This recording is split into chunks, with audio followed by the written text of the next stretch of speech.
জোড়া গোলে মেসিবিহীন আর্জেন্টিনাকে জেতালেন মার্তিনেজ। কোপা আমেরিকায় পেরুর বিপক্ষে ম্যাচে মাঠে লিওনাল মেসি এবং ডগ আউটে কোচ লিওনাল স্কালোনির না থাকার কথা আগেই জানা গিয়েছিল।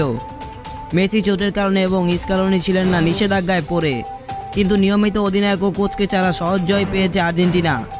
মেসির অনুপস্থিতিতে এই ম্যাচে আবার জ্বলে উঠেছে দারুণ ছন্দে থাকা লাউতারো মার্তিনেজ। তার জোড়া গোলে গ্রুপ এর শেষ ম্যাচে পেরুর বিপক্ষে 2-0 গোলে জিতেছে আর্জেন্টিনা।